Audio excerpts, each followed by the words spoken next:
Boa tarde, amigos. Aqui eu falo Matheus Tiburcio, do canal Cicaton.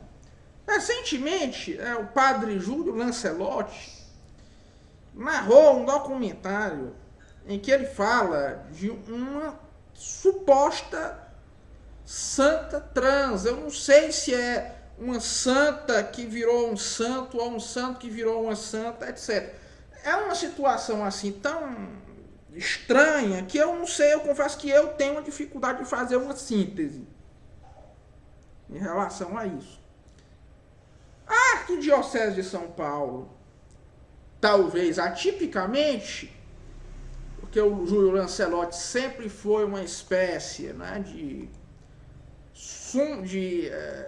relações públicas desse setor progressista da Arquidiocese de São Paulo e talvez até da igreja, dos setores mais progressistas da igreja católica como um todo.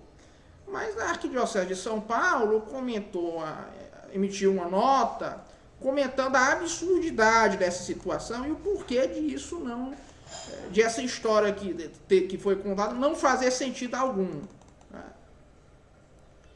Então, vejam, tem duas coisas aqui que se deve colocar em primeiro lugar, né? Olha, o padre Júlio Lancelotti, vamos aqui ser muito honestos, né? É um homem que ele realizou na sua vida muitas obras de caridade. Isso nós temos que admitir.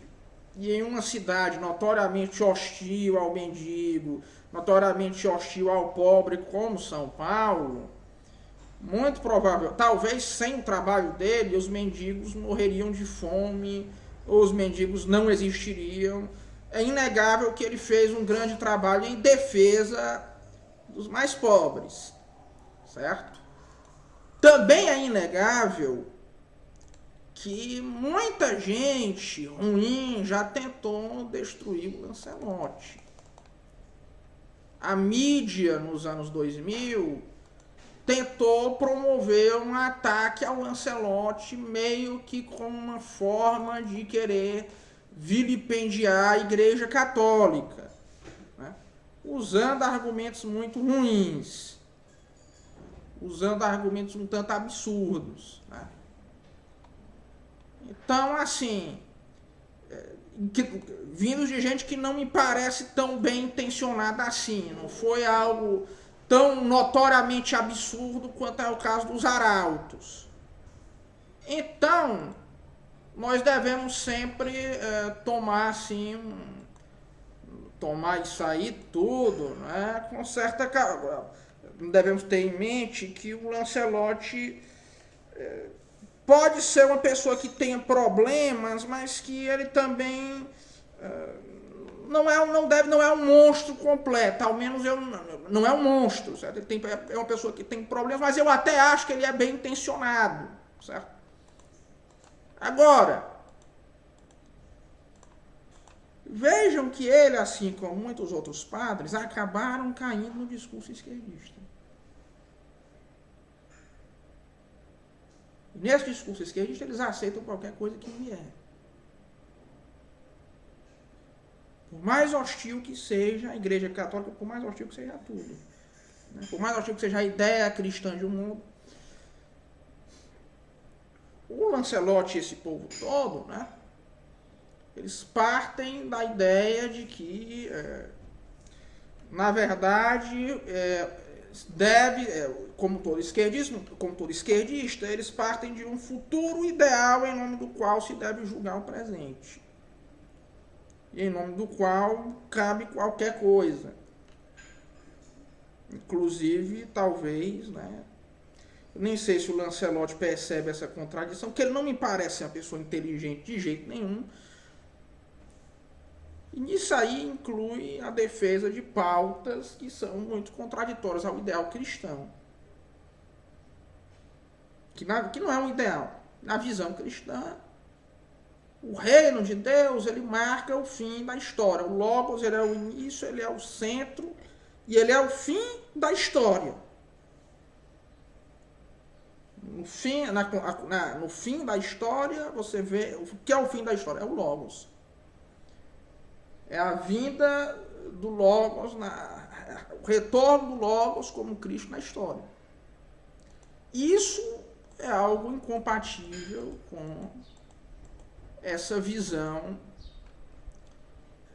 com qualquer visão esquerdista na qual alguém tenha um futuro imaginário, né, diante do qual é permitido fazer qualquer coisa para que se consiga atingir esse fim, né, que é uma imanentização do eschaton, como dizia o Frege. E veja que nada disso é o que vai produzir o que digamos assim, um retorno do Logos na história. Ele vai chegar pelo seu poder com o Logos Deus. Ele vai retornar à história nessa condição. E isso tudo não converge de maneira alguma para o que é o reino de Deus na história. Então, na verdade, isso aí é algo incompatível. Esse esquerdismo na teologia da libertação é algo incompatível com o que é o cristianismo, o que é o evangelho. Agora, vejam o seguinte, né, que a cada dia mais os grupos marxistas, ou como eu gosto de dizer, os paramarxistas, estão saindo da pauta econômica para a pauta sexual. E a teologia da libertação no Brasil, nos seus núcleos, que são a FAGE de Belo Horizonte, a Faculdade Jesuíta de Belo Horizonte, e a Unicinos, Universidade do Vale do Rio dos Sinos, eu acho que é isso aí, né, em São Leopoldo, elas estão deslocando, como quase todos os grupos que bebem na tradição marxista, que nós chamamos aqui de paramarxistas, a pauta revolucionária da luta econômica pela luta, da política econômica para a política sexual. Nisso, o Michael Jones foi muito claro.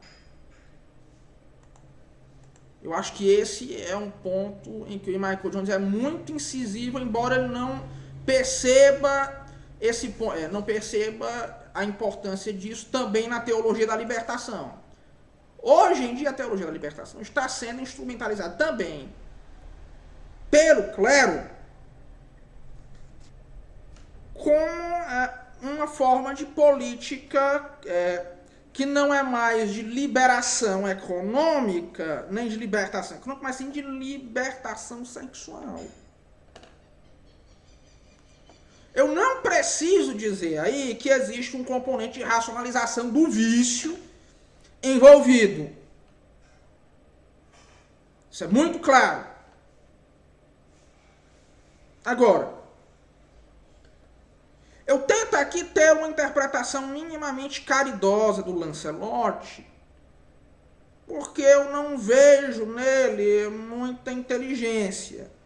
E porque eu noto que o trabalho dele fez muito bem. Ao menos era bem intencionado, parece ter sido bem intencionado a princípio. Até porque, historicamente, a TL era muito hostil aos mendigos. Né? A TL, nos seminários TL, geralmente se ensinava aos seminaristas a não dar esmola aos mendigos. Quem mudou um pouco isso foi o Lancelot, realmente, certo? Nisso eu acho que tem algum... Aliás, a teologia da libertação foi quem criou no Brasil esse ódio à esmola.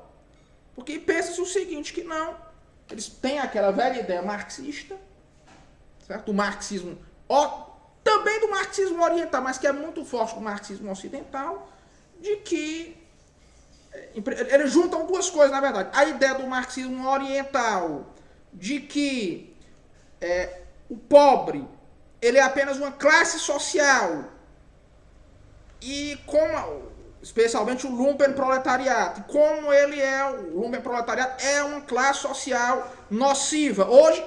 Vejam que hoje a esquerda brasileira já pensa o contrário, que ela não é mais uma classe social nociva, né? Que não é mais uma classe social antirrevolucionária. Mas como ele seria uma classe social nociva, ele deveria ser esmagado. é algo que os marxistas brasileiros tiravam do marxismo oriental. E eles tiravam também do marxismo ocidental a ideia de que impedir os meios de alívio ao pobre, certo? Seria um meio de, em nome da caridade, de uma suposta caridade institucionalizada, seria, vamos gerar, ensinar a pescar. Isso seria o meio de gerar um inconformismo revolucionário no lumpen proletariado. Então você teve uma síntese dialética de ideias opostas. Agora vejam o seguinte: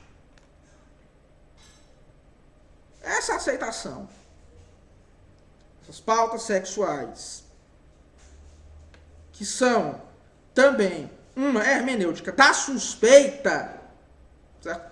Dessas políticas sexuais, que são forma da hermenêutica da suspeita. A hermenêutica da suspeita, né, é a hermenêutica em que você presume o mal do indivíduo, certo? Ao mesmo tempo, isso faz com que seja muito difícil interpretar. Foi o Paul Ricoeur que chegou a esse termo hermenêutica da suspeita. Ao mesmo tempo, isso faz com que seja muito difícil você interpretar caridosamente quem defende essas ideias. Ou seja, não se enganem. Quem vê o mal em todo mundo, como é o caso dos marxistas, dos nietzschianos, dos psicanalistas, e esse movimento de gênero é uma união de todas essas tendências. É uma hermenêutica da suspeita confusa, a hermenêutica da confusão, que mistura todas essas formas da hermenêutica da suspeita, né? Não se enganem, certo? Nisso aí nós não podemos ser também idiotas e achar que isso aí não é, na maioria das vezes, certo? É uma ideia degenerada, de pessoas degeneradas. Certo? Talvez, eu acho que não é o caso do Lancelotti. Eu acho que o Lancelotti é uma pessoa bem intencionada que foi cooptada.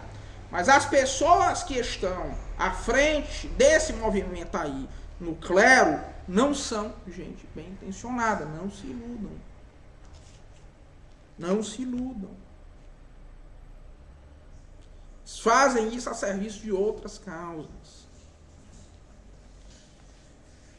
Aliás, e essa ideia de você pegar uma figura histórica, né, e dizer que, não, essa figura é transexual, isso é algo que até os próprios teóricos de gênero desprezam.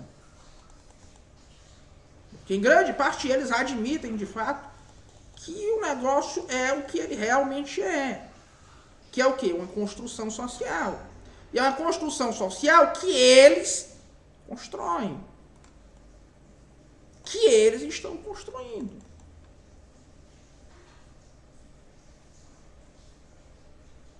Certo? Eles não acreditam, de fato, que essas categorias, no passado, tivessem uma correspondência. Cada coisa que a gente tem que falar, né? Mas assim, certo? É isso que são as atualidades bizarras do clero brasileiro.